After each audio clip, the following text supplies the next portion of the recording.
इस कार्यक्रम के आज के पुण्यार्जक परिवार हैं श्री श्रेयांश कुमार जैन, श्रीमती सुशीला जैन, अमित जैन, तरंग जैन, सार्थक जैन, B406 श्याम रतन अपार्टमेंट, गंगानगर, मेरठ।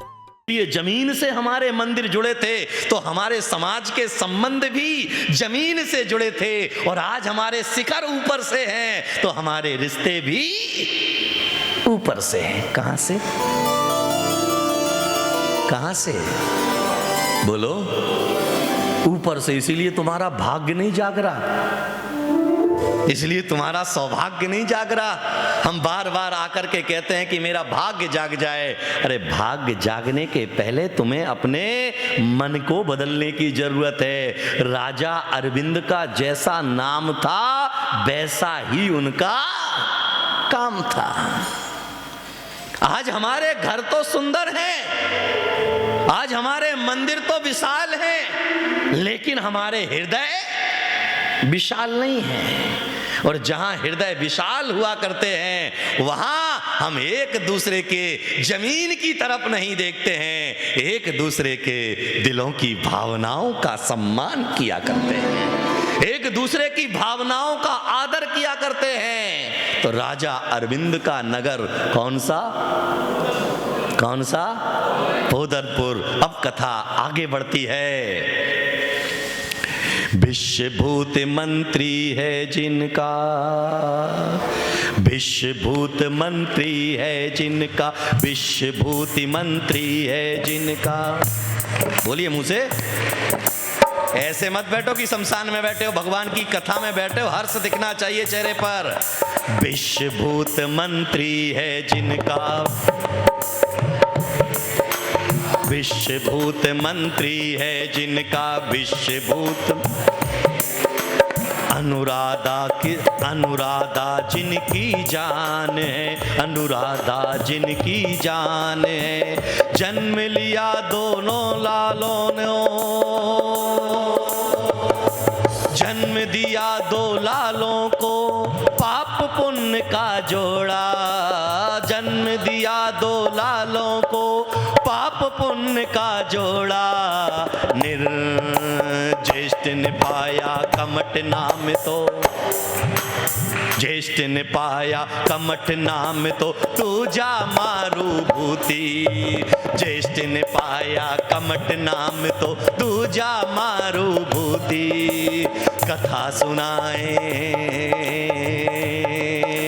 कथा सुनाए, कथा सुनाए, कथा सुनाए, महिमा गाए।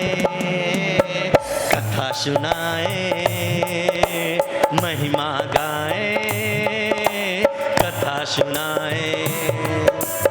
अरविंद का एक मंत्री था जिसका नाम था विश्वभूति।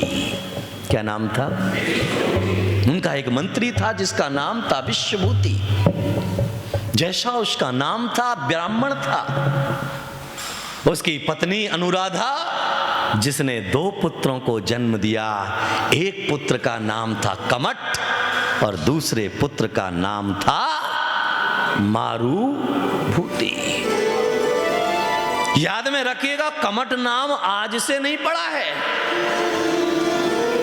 10 भाव पीछे जाकर के भवक्ष में देखेंगे तो वहां जो है कमठ का जीव वहीं से चालू हो रही, यहां से यात्रा का प्रारंभ है। और पार्श्वनाथ का जागे आकर के जो तीर्थंकर पार्श्वनाथ बनने वाला है उसका नाम था मारूभूति। क्या नाम था?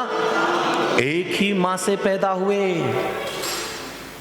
दोनों सगे भाई, लेकिन दोनों के कर्म अलग अलग।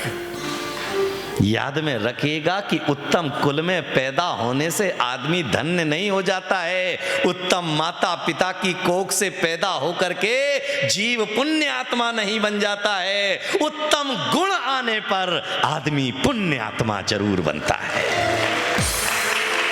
याद में रखिएगा कि कमठ ने भी उसी मां से जन्म लिया है और मारूभूति ने भी उसी मां से जन्म लिया है। आप भी देखें ना कि आपका एक बेटा पढ़ लिख करके होशियार हो जाता है और दूसरा जो है इधर उधर की बातों में लगा रहता है। इसमें कमी किसकी है? इसमें अंतर कहां पड़ गया? क्योंकि एक जो है धर्म का विस्तार करने वाला बनने वाला है और एक पाप का विस्तार करने वाला बनने वाला है। याद में रखिएगा कि अगर पति समझदार होता है तो घर, मकान जो है घर बन जाता है। पति अगर समझदार होता है तो मकान घर बन जाता है। पत्नी समझदार होती है तो घर जो है स्वर्ग बन जाया करता है। और पति पत्नी और बच्चे दोनों समझदार होते हैं तो घर मंदिर बन जाया करता है। याद में रखिएगा, क्योंकि एक अगर समझदार है तो मकान को घर बनाया जा सकता है, लेकिन अगर जो है पत्नी समझदार है तो घर को स्वर्ग बनाया जा सकता है। और बच्चे भी अगर समझदार और संस्कारवान हैं तो वह घर नहीं रह जाता है, वह मंदिर बन जाया करता है। समझदार से मतलब क्या है? जो पेट भरने की शिक्षा को लेकर के जीने वाले नहीं। अरे पेट तो जो है त्रियंच भी भर लिया करते हैं, पेट तो जो है चिड़िया भी भर लिया करती है, पेट तो जो है चींटी भी भर लिया करती है, लेकिन जो अपने पेट भरने के पहले जगत का पेट भर दे वह संस्कारवान होता है, वह आदर्श स्थापित करने वाला होता है। मारुभूति वैसा ही था, उसे सब प्यार करते थे। याद में रखिएगा कि आदमी का प्रभाव रूप का नहीं होता है, आदमी का प्रभाव गुणों का होता है। चेहरे की पूजा एक दिन होती है, लेकिन गुणों की पूजा मरने के बाद भी होती है। मारुभूति जो गुणवान है, दयाशील है, माता पिता की सेवा में अनुरक्त है, और जो कमठ ज्येष्ठ पुत्र है वह उससे एकदम विपरीत है।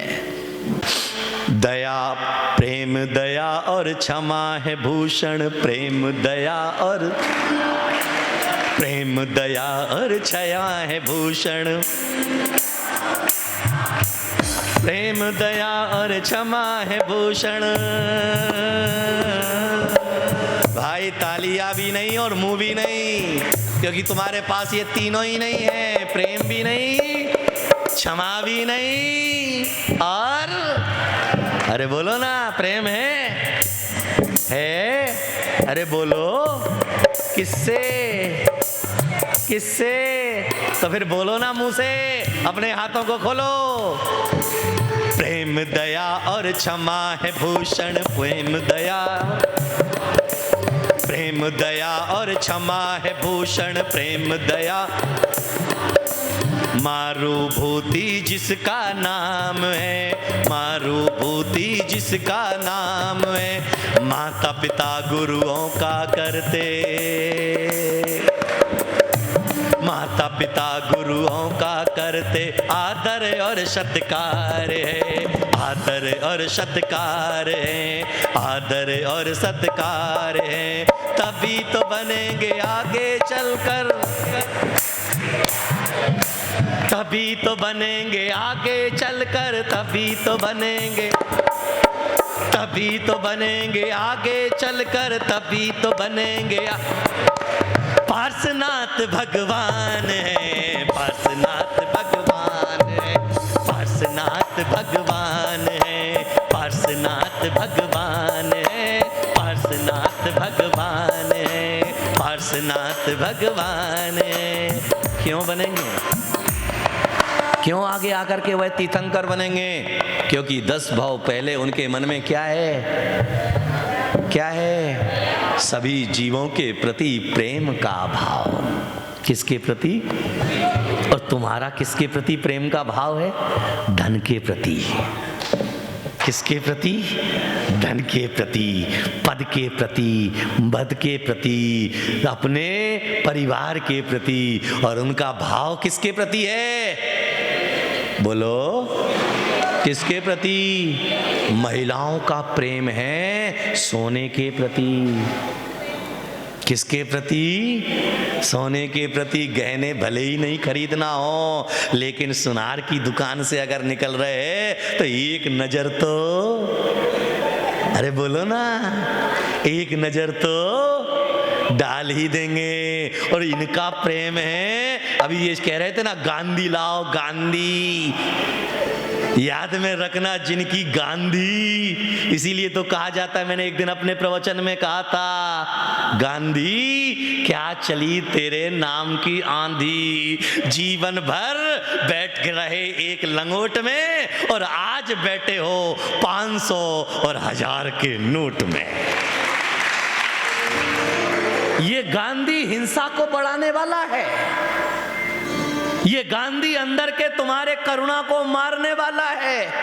ये गांधी जो है तुम्हारे अंदर की दया को समाप्त करने वाला है। ये गांधी तुम्हारे अंदर के अनुराग को मिटाने वाला है। और याद में रखना कि ये नोट पर छपा हुआ गांधी हिंसा को जन्म देता है और तुम्हारे दिल पर छपे हुए पार्श्वनाथ मन में करुणा को जन्म दिया करते हैं। इसीलिए आज सारी दुनिया कौन से के किसके पीछे? इसीलिए मैं हमेशा कहता हूं, अपना आदर्श अपने तीर्थंकरों को बनाओ, क्योंकि जिस दिन आदर्श तीर्थंकर बनेंगे उस दिन तुम्हारा घर तीर्थ बन जाएगा। और जब तुम्हारे आदर्श अमिताभ बच्चन बनेगा, जब तुम्हारा आदर्श तुम्हारे फिल्मी अभिनेता और अभिनेत्री बनेंगे, तुम्हारा आदर्श जब तुम्हारे नेता बनेंगे, तो तुम्हारा घर होटल बन जाएगा। और होटल में पार्श्वनाथ पैदा नहीं होते हैं, तीर्थ पर पार्श्वनाथ पैदा हुआ करते हैं। आज तक किसी होटल में, बोलो, होटल में आदमी किस लिए जाता है? जोर से बोलो, होटल में आदमी किस लिए जाता है दादा? होटल में आदमी किस लिए जाता है? अरे बोलो बाबा। हाँ प्रमोद जी, होटल में आदमी किस लिए जाता है? खाने के लिए और सोने के लिए। होटल में आदमी किस लिए जाता है? खाने के लिए और सोने के लिए। तो भद्र पुरुषों, तुम अपने घर में किस लिए जाते हो? बसो ना, तुम अपने घर में आज किस लिए जाते हो? खाने के लिए और सोने के लिए। अरे विचार करना कि तुम अपने संपूर्ण कुटुंब के साथ में कितने दिन पहले हंसे थे? बताओ, कितने दिन पहले हंसे थे? मियां बीवी दोनों ठाके मार करके कब हंसे थे? बताओ बताओ बताओ बताओ। अरे बोल क्यों नहीं रहे हो? कब हंसे थे? सवाल ही नहीं है। बच्चों के साथ में कब इटखोलियां की थी? पता है? याद है? कब की थी?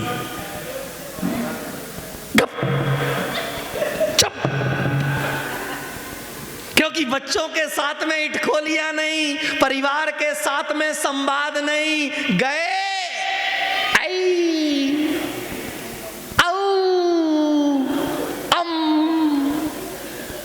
कितनी चीजें? अरे बोलो ना, कितनी चीजें? आऊ आई आई आऊ, हो गया गाऊ।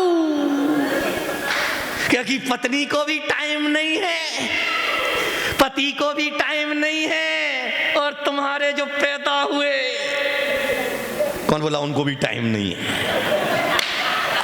तो अब तुम रह कहाँ रहे हो? घर में या होटल में?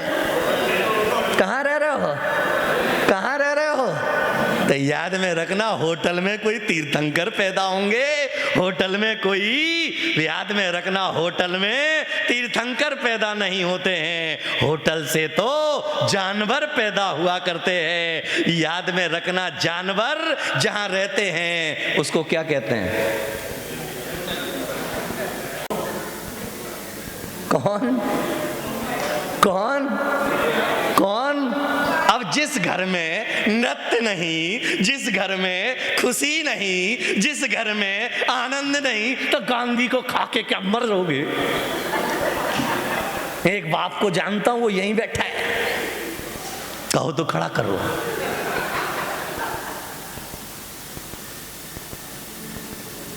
खड़ा करूं? बोलो, खड़ा करूं? धर्मेंद्र चुपचाप बैठे, कहीं मेरा नंबर ना लग जाए। उन्हें डर इसी बात का है कि कहीं मेरा नंबर लग गया तो मामला गड़बड़ हो जाएगा, इसलिए वो है मामला गड़बड़ ना हो, इसीलिए जो है चुपचाप बैठे हो। अभूतपूर्व विराट आयोजन। गणाचार्य श्री पुष्पदंत सागर जी महाराज के सुयोग्य शिष्य क्रांतिवीर मुनि श्री प्रतीक सागर जी महाराज के पावन सानिध्य में 2 दिवसीय आयोजन, जन्म जयंती महामहोत्सव एवं पिच्छी परिवर्तन समारोह दिनांक 25 एवं 26 अक्टूबर। स्थान राजेंद्रपुरम पार्क, दिगंबर जैन मंदिर के सामने, गंगानगर, मेरठ। 25 अक्टूबर प्रातः 6:30 बजे से श्री जिनेंद्र महाअर्चना, रात्रि 8 बजे से 12 बजे तक बाहर से पधारे कलाकारों द्वारा विराट भजन संध्या एवं सांस्कृतिक कार्यक्रम। रात्रि 12 बजे 1008 दीपों से आरती एवं मुनिश्री का परिवार की सुख शांति समृद्धि के लिए विशेष आशीर्वाद। पिच्छी का द्वार। 26 अक्टूबर प्रातः 8 बजे से 45वां जन्म जयंती महामहोत्सव एवं पिच्छी परिवर्तन समारोह। उत्सव के पल प्रातः 8 बजे नृत्य मंगलाचरण, चित्र अनावरण, दीप प्रज्वलन, 45 परिवारों द्वारा पाद प्रक्षालन, 45 परिवारों द्वारा शास्त्र भेंट, 45 परिवारों द्वारा गुरु पूजन, 45 परिवारों द्वारा महाआरती, पिच्छी भेंट, कमंडल भेंट, सांस्कृतिक कार्यक्रम, अतिथियों का सम्मान, गुरुदेव के आशीर्वचन, वात्सल्य भोज। शाम 7 बजे सामूहिक आरती, नृत्य प्रतियोगिता एवं पुरस्कार। इन सभी कार्यक्रमों में आप सभी परिवार सहित सादर आमंत्रित हैं। निवेदक सकल दिगंबर जैन समाज, गंगानगर, मेरठ। इस कार्यक्रम के आज के पुण्यार्जक परिवार हैं श्री श्रेयांश कुमार जैन, श्रीमती सुशीला जैन, अमित जैन, तरंग जैन, सार्थक जैन, B406 श्याम रतन अपार्टमेंट, गंगानगर, मेरठ। कार्यक्रम प्रस्तुति दिगंबर जैन जागरण युवा संघ, रजिस्टर्ड, मुंबई। केंद्रीय कार्यालय 305 रानी सती मार्ग, मलाड ईस्ट, मुंबई 97। अपने परिवार की ओर से मुनिश्री के कार्यक्रम का प्रसारण के लिए संपर्क करें 9065330031। बैंक विवरण दिगंबर जैन जागरण युवा संघ, सेंट्रल बैंक ऑफ इंडिया, खाता संख्या 3424988837, IFSC CBIN 0280454।